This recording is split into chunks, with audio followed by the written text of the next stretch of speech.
একজন মাদকসেবী দীর্ঘ সময় উপজেলা পরিষদে আটক থেকেও প্রশাসনকে বৃদ্ধাঙ্গুলি দেখিয়ে পালিয়ে গেল। পলাতক এই বাবুকে সবাই জুম্মুন বাবু হিসেবে চেনে। পাটগ্রাম উপজেলা হাসপাতাল এলাকার বাসিন্দা বেলাল হোসেনের ছেলে এই জুম্মুন বাবু দীর্ঘদিন ধরে নেশায় আসক্ত।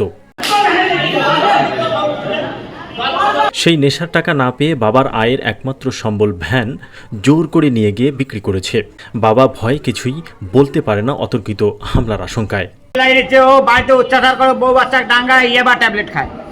এইভাবে ঈদের দিন থেকে ধরিয়ে এ পর্যন্ত 18,000 আমার একটা ভ্যান, আমি চালে পুরান কাপড় বেঁচে খাই, সেই ভ্যানটা কথা এই ভ্যান আমার এখন মাস করে ভাঙি ফেলাই, ভাঙি ফেলে ভ্যানটা নিয়ে ঠিক আছে তোর ভ্যান তুই নিয়ে যা, তুমি তো পাওয়া যাবে না, দাও দিয়ে হোক বাসিলে দিয়ে হোক আমার হবে।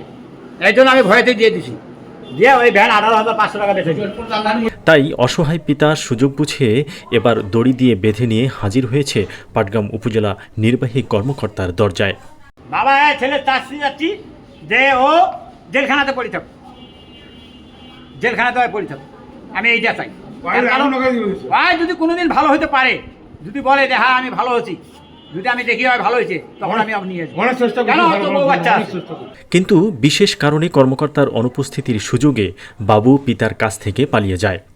যেদিন নেশা করি পারে না সেদিন আমার কোনো অবস্থা কোনো ঠিক হয় না, বাইর করে দেয়, যা কাপড় চোপড় আছে সব কিছু এটা আগুন লাগে দেয়। আমার শ্বশুর যে একটা ভ্যান রিক্সা নিয়ে কাপড় পুরানো কাপড় আছে ওটাও সহ বেঁচে গেছে নেশা করে শেষ।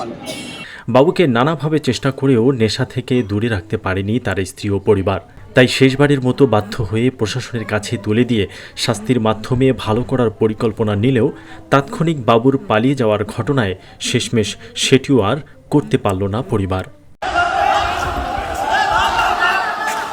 ABC public news, Patgram.